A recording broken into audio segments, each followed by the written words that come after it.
The snow fell like ash over the Ardennes forest, silent and relentless.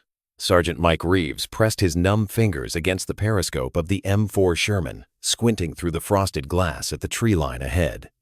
December 1944 had turned Belgium into a frozen hell, and his tank call sign Liberty was crawling through it like a wounded animal. How much further to the rendezvous point? Private Danny Koch's voice crackled through the intercom from the driver's seat below. 2 miles, maybe less, Reeves replied, his breath forming clouds in the frigid air inside the turret. Keep her steady. Last thing we need is to throw a track out here. The tank's engine growled, struggling against the deepening snow. Behind Reeves, Corporal James Jimmy Martinez manned the radio, his dark eyes fixed on the silent receiver. The loader, a farm boy from Iowa named Tommy Willis, sat hunched beside the main gun, his hands trembling not from cold, but from something else. Fear, maybe, or wisdom. "Sarge, I don't like this," Tommy muttered. "Too quiet. Where's our air cover? Where's the rest of the company?" "Scattered," Reeves said flatly. "The Krauts hit us hard at dawn. We regroup at Checkpoint Baker, then we push back. Simple." But nothing was simple anymore. The German offensive had come out of nowhere, hundreds of tanks, thousands of troops, smashing through American lines like a fist through paper. The 101st was surrounded at Bastogne. Communications were chaos. And Liberty was alone, separated from her unit, crawling through enemy territory with a crew of 4 and half their ammunition gone. 3 days ago, they'd been part of a full company, 12 Shermans rolling through the Belgian countryside like iron gods. Now those tanks were burning wrecks, scattered across 20 miles of frozen earth. Reeves had watched the Panther tanks tear through them like wolves among sheep. He'd seen Lieutenant Morrison's tank brew up, the hatches blown open by the pressure of exploding ammunition, black smoke pouring out like the breath of hell itself. He'd heard the screaming on the radio brief. Horrible. Then silent. They'd been lucky. Or maybe lucky wasn't the right word. They'd survived. "Contact, 11 o'clock, Martinez shouted. Reeves swung the periscope left. Through the swirling snow, he saw them gray figures moving between the trees. Feldgrau uniforms, coal scuttle helmets. At least 20, maybe more. "German infantry," he breathed. "They haven't seen us yet. Danny, cut the engine." "Sarge, do it." The Sherman's engine died with a shudder. Silence rushed in, broken only by the whisper of falling snow and the distant crump of artillery. Reeves's heart hammered against his ribs. If the Germans had Panzerschrecks, those damn rocket launchers, Liberty would be a coffin in seconds. Through the periscope, Reeves studied the enemy soldiers. They moved with the cautious efficiency of veterans, not the raw recruits Germany had been throwing at the front in recent months. These were experienced troops, probably from the SS Panzer divisions that had spearheaded the offensive. Bad news. "Maybe they'll pass us by," Tommy whispered, his voice breaking. They didn't. A sharp whistle cut through the air. The Germans had spotted them.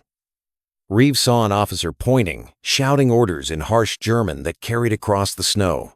The infantry began to spread out, taking cover behind trees and rocks, their movements coordinated and professional. "Load high explosive," Reeves barked. "Jimmy, get on that. 30 calories." Tommy slammed a shell into the breech, his hands moving with practiced speed despite the fear in his eyes. Martinez swung the bow machine gun toward the tree line, his jaw set. Reeves's hands found the gunner's controls, his eye pressed against the sight. Here they come. Muzzle flashes sparked in the forest like fireflies. Bullets pinged off Liberty's armor like deadly rain, some ricocheting with banshee shrieks, others punching through vision slits and hatches with lethal intent. Reeves heard one round ping off the turret inches from his head. Firing. End. The 75mm cannon roared, bucking against its mount. The shell exploded in a geyser of snow and earth, scattering bodies like broken dolls. Reeves saw a German soldier lifted into the air, spinning like a rag doll before disappearing into the white landscape. Martinez opened up with the machine gun, red tracers cutting through the white landscape like laser beams.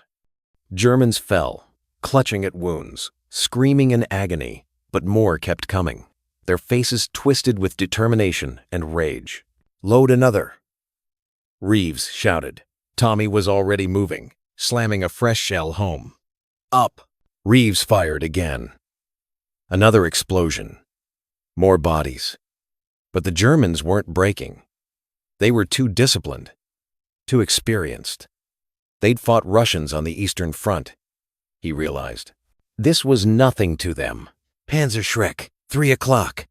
Danny screamed from below. Reeves swiveled the turret, but he was too slow. The German rocket launcher coughed smoke and flame. Time seemed to stop. Reeves watched the rocket streak toward them, a dark comet trailing fire and smoke, growing larger, impossibly fast. The impact threw him against the turret wall. Metal screamed like a tortured animal. Something hot and sharp sliced across his forehead. The world spun, filled with smoke and the stench of cordite and burning paint. Through ringing ears he heard Tommy screaming, heard Danny cursing, heard the engine sputtering and dying for good this time. "Status," Reeves choked out, tasting blood and copper. "Right track's gone," Danny yelled from the driver's compartment. "We're stuck. Transmission's smoking." Martinez's machine gun fell silent. "Out of ammo on the bow gun." Reeves wiped blood from his eyes with his sleeve and looked through the periscope. The vision was cracked, but still functional. The Germans were regrouping, dragging their wounded back into cover, preparing for another assault. In the distance, through the trees, he saw something that made his blood freeze, a Panzer IV emerging from the forest, its long 75mm barrel pointing straight at them like the finger of death. Behind it, he could make out at least 2 more tanks, their shapes obscured by snow and shadow. "We're sitting ducks," Tommy whispered, his face pale as the snow outside. Reeves looked at his crew, Danny with his oil-stained face and wild eyes, Martinez with his bloody knuckles from where he'd smashed them against the radio trying to get it working, Tommy with his wide, terrified eyes that still held something of the boy who'd left Iowa 6 months ago. Boys, all of them. Boys who trusted him to get them home. He grabbed the radio microphone one more time, knowing it was futile. "Baker 6. This is Liberty. We are immobilized and under heavy attack. Request immediate support. Over." Static. Nothing but static. And the ghost voices of dead men. No help was coming. They were alone, immobile, outgunned. Around it, the German infantry advanced, cautious now, smelling victory, probably already thinking about the iron crosses they'd receive for knocking out an American tank. Reeves made his decision. He'd made it the moment that rocket hit them. Maybe even before that. The moment Morrison died. The moment they'd been cut off. Some part of him had known it would end here, in this frozen forest, in this steel coffin. But they wouldn't die easy. "Load armor-piercing," he said quietly. "We make our stand here." Tommy stared at him.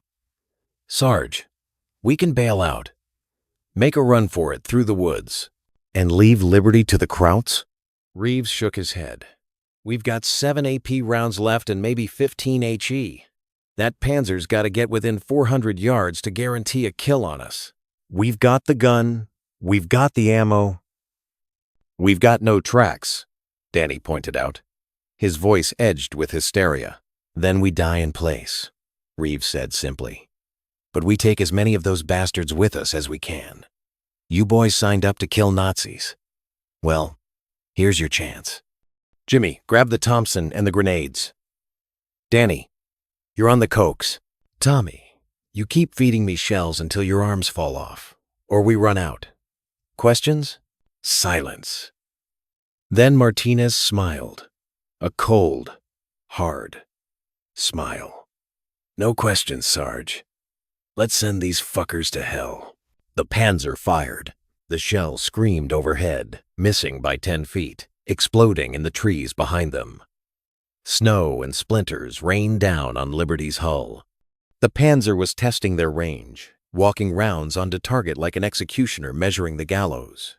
"Range 450, Reeves muttered, his eye pressed to the gunner's sight. "Still too far. For a guaranteed penetration, We wait. Wait? Tommy's voice cracked. Sarge, he's going to blow us apart. Not if we blow him apart first. Steady, boys. The German infantry was advancing again, using the Panzer as cover, staying low, moving in short rushes from tree to tree. Professional. Deadly. Reeves counted at least 30 now, maybe more in the trees. Behind the first Panzer, the other two were hanging back, probably waiting to see if the Americans had any fight left. They were about to find out. Danny, pick your targets. Short bursts. Make every round count. Got it, Sarge. The Panzer fired again. This time the shell hit.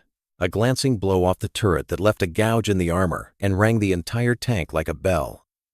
Reeves's head snapped back, his ears screaming. Beside him, Tommy was thrown against the loader station, crying out in pain. Tommy, you hit? I'm okay. Just bruised.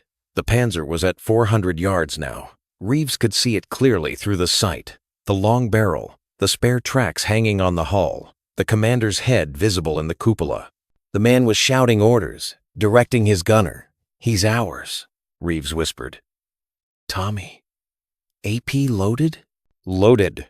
Reeves centered the crosshairs on the Panzer's glacis plate, where the front armor met the hull. The weak point. His hand was steady on the trigger. Years of training, months of combat, all condensed into this single moment. The Panzer was turning slightly, presenting its side. Better. Firing. The 75mm cannon roared.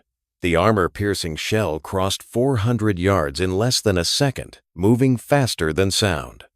Reeves saw it hit a spark, a flash, then a gout of flame as the shell penetrated the Panzer's side armor and detonated inside. The German tank lurched to a stop. Smoke poured from its hatches. A figure emerged, burning, fell from the turret. Another tried to follow but collapsed halfway out. The Panzer's ammunition cooked off with a thunderous explosion, blowing the turret 10 feet into the air. It landed upside down in the snow, a smoking tombstone. Yes! Danny screamed. We got him. We got the bastard. But there was no time to celebrate. The German infantry opened up with everything. They had rifles, machine guns, even a light mortar that started dropping rounds around Liberty's position. The second Panzer was moving now, advancing more cautiously, its commander learning from his comrade's mistake. Load he! Reeves shouted over the cacophony. Danny, suppress that infantry! The coaxial machine gun chattered, hosing the tree line. Germans dove for cover. Danny was good, Reeves thought. Damn good for a kid from Detroit who'd been working in an auto plant a year ago. The machine gun swept back and forth. Disciplined bursts, keeping the enemy's heads down.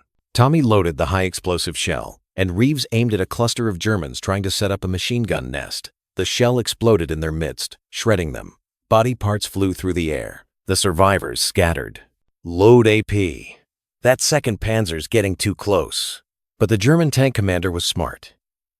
He was advancing in a zigzag pattern, using trees and terrain for cover, making himself a difficult target. And he was keeping his front armor toward Liberty, protecting his weaker side and rear. The Panzer fired on the move. The shell hit Liberty's lower glacis, but the angle was wrong. It ricocheted off with a screech of tortured metal, gouging a furrow but not penetrating. The whole tank shuddered. Getting real tired of being shot at, Martinez muttered, feeding another belt into the bow gun. He'd scavenged ammunition from the storage bins, finding one more belt, buying them a few more minutes of life. Reeves tracked the Panzer, waiting for the shot, waiting for the German to make a mistake. The range was down to 300 yards, then 250. The enemy tank fired again, missed again, the shells screaming past to explode somewhere behind them. Come on, Reeves whispered. Just a little more. Just give me your side. Just for a second. The Panzer turned, adjusting its angle to line up a better shot. There, Reeves fired. The armor-piercing round caught the Panzer in the turret ring, the junction between turret and hull, one of the most vulnerable spots on any tank. The shell punched through and detonated inside. The effect was immediate and catastrophic. The turret lifted slightly, propelled by the pressure of exploding ammunition. Then the entire tank was engulfed in flames. No one escaped. "Two down!" Tommy shouted, allowing himself a moment of fierce joy. But the 3rd Panzer had learned. It wasn't advancing. Instead, it was maneuvering to flank them, moving through the trees to get a side shot on Liberty's vulnerable hull. And the German infantry was closing in, preparing for a final assault. Reeves made a quick calculation. They had 5 AP rounds left and maybe a dozen HE. The Coax was down to its last 100 rounds. The bowgun had 1 belt. They were bleeding ammunition, and that 3rd Panzer was too smart to make the same mistakes as the first 2. "Jimmy," he said quietly. "How you doing on that, Thompson?" Martinez held up the submachine gun, checking the magazine. "Got 4 mags. Why? Because if they rush us, we're going to have company inside this tin can real quick. Tommy, you still got that. 45? Tommy patted his holster. "Yeah, Sarge." "Good. Danny? You? Service pistol. And my knife." "Okay." Reeves took a breath. "Listen up. We're not getting out of this. You all know that. But we're going to make them pay for every inch. We're going to make them remember this day. We're going to make them tell stories about the American tank crew that wouldn't die. You with me?" "Hoorah," Martinez said softly. "Hoorah," Danny echoed. Tommy was crying, but he nodded. "Hoorah, Sarge." The 3rd Panzer appeared at their 2 o'clock, its gun already tracking toward them. No time for fancy shooting. Reeves swiveled the turret and fired, not aiming for a weak spot, just trying to hit something, anything. The shell struck the Panzer's front armor and bounced off, but it made the German commander button up, closing his cupola hatch, limiting his visibility. Small victory. The Panzer fired back. The shell hit Liberty's turret dead center. The world exploded in noise and light and pain. Reeves felt something hot punch through his shoulder, felt himself thrown backward. The breech of the 75mm gun was glowing red. Smoke filled the turret. "Sarge is hit," Tommy was screaming. Reeves tried to speak, but blood filled his mouth. He could feel it running down his shoulder, soaking his jacket. The pain was distant, unreal, like it was happening to someone else. He tried to reach for the gun controls, but his arm wouldn't respond. "I got him." Martinez climbed into the turret, pushing Tommy aside. "Get the Sarge down to Danny. I'll take the gun." Strong hands grabbed Reeves, lowered him through the turret basket into the driver's compartment. Danny's face appeared above him, pale and frightened. "You're okay, Sarge. You're gonna be okay." Liar, Reeves thought, but he didn't have the strength to say it. He could feel his life leaking out with his blood, could feel the cold creeping in from the edges of his vision. Above, Martinez was manning the gun, Tommy feeding him shells. The 75mm roared, again and again. The Coax chattered. The sounds were growing distant, fading, like Reeves was sinking underwater. He thought about home, Pennsylvania, the farm, his father teaching him to shoot, his mother's letters, always ending with, "Come home safe." His younger brother Billy, who'd wanted to enlist, but was too young, too eager. Reeves had told him to stay home, to take care of Ma and Pa. Had promised he'd come back. "Sorry, Billy. Sorry, Ma." The sounds of battle raged on. Men screaming, metal screeching, explosions. And then, through the chaos, a new sound. Engines, heavy engines, multiple engines. And voices, American voices. Friendly armor. Friendly armor coming in from the west. Reeves forced his eyes open. Through the driver's viewport, through the smoke and snow, he saw them Shermans. At least 6 of them, maybe more, crashing through the German lines like avenging angels. The Third Army, Patton's boys. Someone had gotten through after all. The 3rd Panzer tried to turn, to face this new threat, but it was too late. 3 Shermans hit it simultaneously, their shells converging on the German tank like hammers on an anvil. It exploded in a ball of fire. The German infantry broke and ran. It was over. Reeves woke to whiteness. For a moment, he thought he was dead, that this was heaven, clean, bright, quiet. Then the pain arrived, crashing over him like a wave, and he knew he was still alive. Heaven didn't hurt this much. "Easy, Sergeant. Don't try to move." A woman's voice, American. Reeves forced his eyes to focus and saw a nurse leaning over him, her face tired but kind.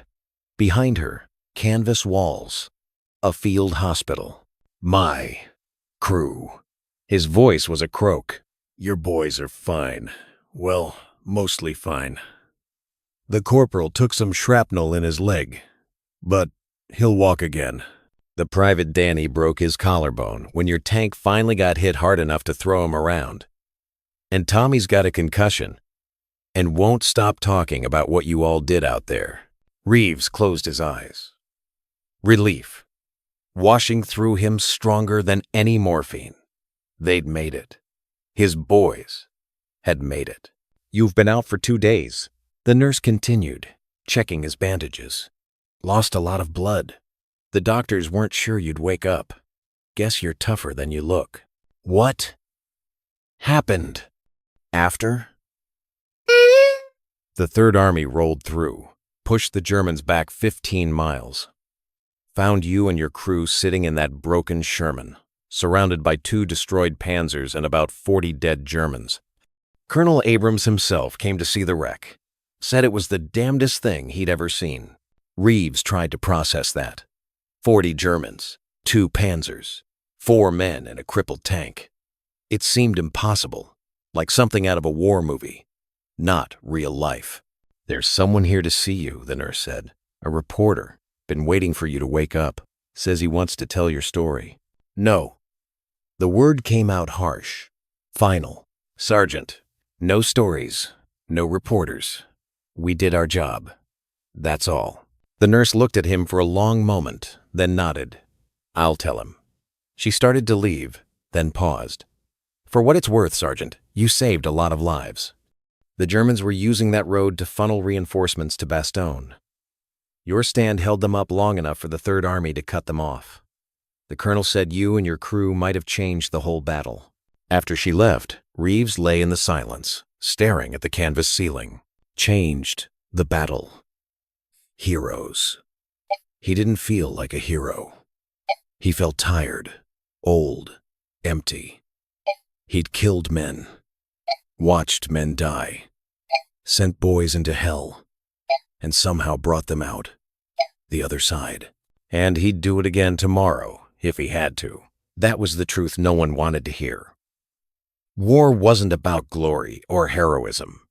It was about doing your job when everything was screaming at you to run, about protecting the men beside you even when you knew you were all going to die.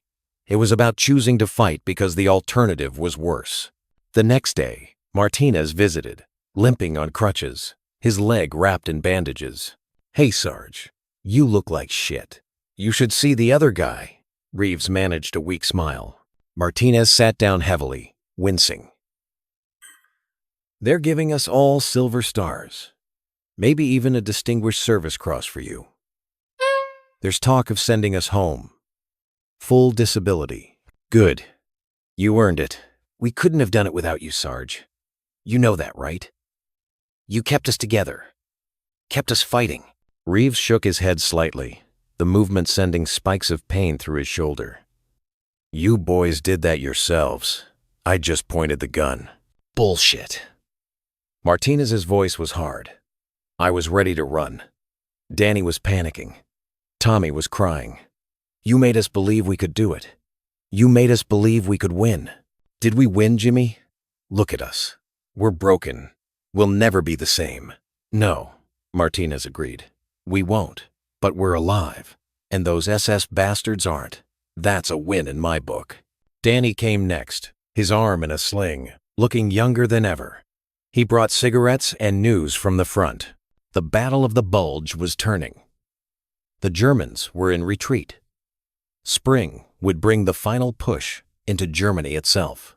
"Think they'll send us back?" Danny asked, lighting a cigarette with shaking hands. "Hope not," Reeves said honestly. "Hope they send us home." "Yeah." Danny was quiet for a moment. "Sarge, I gotta ask. When that 3rd Panzer hit us, when you got shot, why didn't you order us to bail out? We could have run, maybe made it to the trees."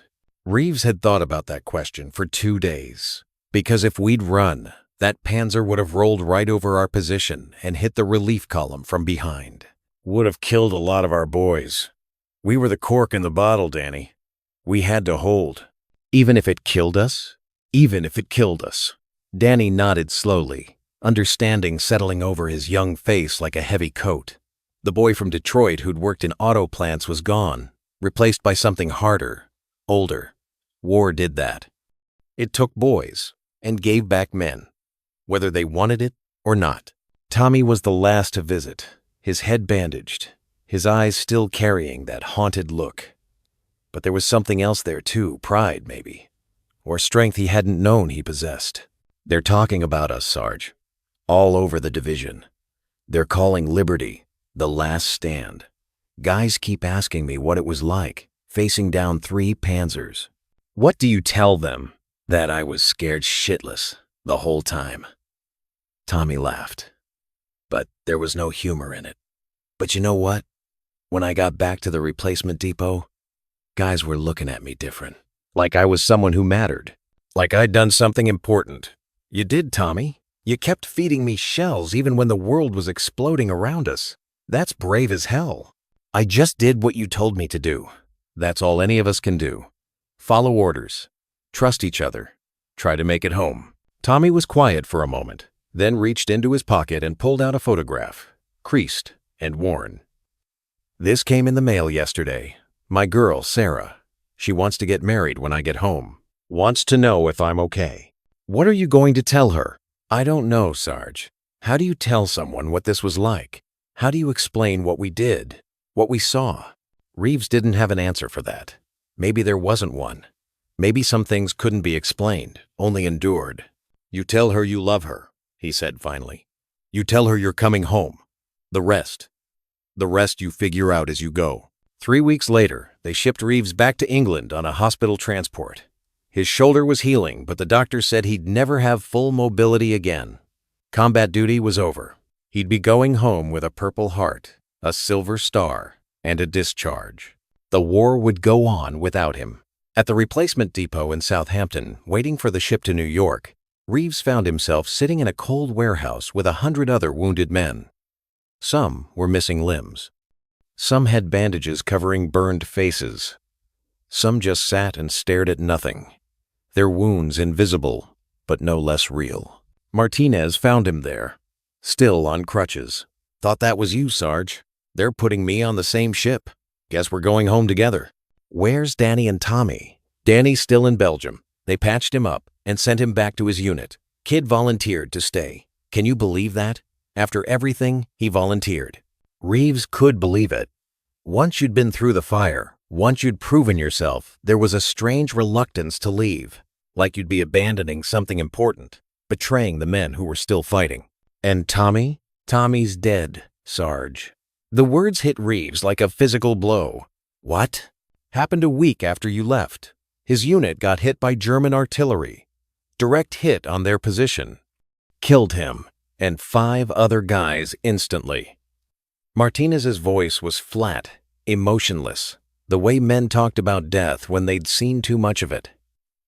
"He never got to marry that girl. Never got to tell her about what we did." Reeves closed his eyes, feeling something break inside him. Tommy. The kid from Iowa who'd been crying in the tank, loading shells with shaking hands, who'd kept fighting, even when he was terrified. Dead. Gone. Just another name on a casualty list. Jesus, Jimmy. Yeah. Martinez sat down beside him heavily. "I keep thinking, what was the point? We saved him. We got him through. And for what? So he could die a month later? There is no point, Reeves said quietly. That's what I've learned. There's no grand meaning, no divine plan. There's just us, doing our jobs, trying to keep each other alive. Sometimes we succeed. Sometimes we don't. That's a pretty bleak view, Sarge. It's a realistic view. They sat in silence for a while. Two broken soldiers waiting to go home to a country that would never understand what they'd been through. The warehouse was cold, and somewhere outside, rain pattered against the metal roof. You ever think about that day? Martinez asked finally. About the stand? Every night, Reeves admitted. I see that Panzer coming through the trees. I hear Tommy screaming. I feel that shell hit us. Over and over. Me too. The doctors say it'll get better with time. The doctors are liars. Martinez laughed, a short, bitter sound. Yeah. The ship to New York left 2 days later, a converted Liberty ship crammed with wounded soldiers. Reeves stood on the deck as England faded into the gray Atlantic mist, watching Europe disappear. Somewhere over there, men were still fighting and dying. The war ground on, indifferent to individual suffering, a machine that consumed boys and excreted corpses. But he was going home. Martinez joined him at the rail, leaning on his crutches. Think we'll ever see each other again? After this? I don't know. Maybe. If we're lucky. If we're lucky. Martinez shook his head. Funny thing about luck, Sarge. We survived when better men died. Tommy, Morrison, all those guys in the company. They're gone, and we're here. Is that luck? Or is that just random chance? Does it matter? I guess not. America appeared on a cold March morning, the Statue of Liberty emerging from the fog like a ghost. The wounded men crowded the rails, silent, watching the city approach. Some were crying. Some were cheering. Reeves felt nothing but a vast emptiness. Home. He was home. But the man who left Pennsylvania 2 years ago was gone. Left behind in a frozen Belgian forest, in a burning Sherman tank, in the faces of men he'd killed and men he'd failed to save. At the hospital in New Jersey, they gave him more medals, more handshakes, more empty words about service and sacrifice. A general came to pin the Distinguished Service Cross on his chest, making a speech about heroism and American values. Reeves stood at attention and said nothing, his face blank, his mind elsewhere. When they finally released him, giving him discharge papers and a train ticket to Pennsylvania, Reeves stood outside the hospital gates with his duffel bag and wondered what came next. How did you go back to a normal life after that? How did you work a farm or hold down a job or make small talk about the weather when you'd seen what war really was? He didn't know. But he'd figure it out. That's what soldiers did. They adapted. They endured. They carried their ghosts and tried to build something new. The train ride home was long and quiet. Reeves watched the countryside roll past green fields, small towns, church steeples. America, untouched by war, innocent in its ignorance. People went about their lives not knowing, not understanding what men like him had done to keep this peace. Maybe that was okay. Maybe that was the whole point. His father met him at the station, in their old pickup truck. He'd aged in 2 years, his hair gone completely gray, his shoulders stooped. They embraced awkwardly, neither knowing what to say. Welcome home, son. Thanks, Pa. That was all. What else was there? The farm looked smaller than he remembered. The house, the barn, the fields, everything seemed to have shrunk in his absence. Or maybe he'd grown, stretched by experience into something that no longer fit in these quiet spaces. His mother cried when she saw him, holding him tight, careful of his injured shoulder. Billy was there too, nearly 18 now, tall and eager, full of questions about the war. Reeves answered what he could, edited the truth, made it sound cleaner than it was. He didn't tell them about the stand, about Tommy's death, about the nightmares that woke him screaming. They didn't need to know. Let them keep their innocence a little longer. That night, lying in his childhood bed, listening to the familiar sounds of the Pennsylvania countryside, Reeves thought about liberty, about Martinez, and Danny, and Tommy, about the Germans they'd killed, who'd had their own families, their own homes, their own reasons for fighting. War had taken something from him that he'd never get back. But it had also given him a terrible clarity about what mattered. Not glory, not medals, not country or cause. Just the men beside you. Just surviving one more day. Just the stubborn refusal to give up, even when giving up made perfect sense. He'd carry that clarity the rest of his life, a weight and a gift. Outside, snow began to fall, gentle and silent, covering Pennsylvania in white, just like Belgium, just like the Ardennes. Some scars, Reeves knew, never really healed, but you learned to live with them. You learned to go on, because that's what survivors did. Epilogue. Years later, long after the war had become history, after the parades and memorials and endless documentaries, an old man visited the farm in Pennsylvania. He walked with a cane, his legs stiff from old wounds, his dark hair gone silver. "You Reeves?" the old man asked. "Yeah." "Who's asking?" "Martinez. Jimmy Martinez. We served together in the Ardennes." For a moment, Reeves just stared. Then recognition came, and with it, a flood of memories. "Jimmy. Christ. How'd you find me?" "Took some work, but I had to know. Had to see if you made it." They sat on the porch, two old soldiers, drinking beer and watching the sun set over the fields. They talked about the war, about what came after. Martinez had become a teacher in Texas, raised 4 kids, lived a good life. Danny had survived the war, opened a garage in Detroit, died of a heart attack in 1960. "You ever think about it?"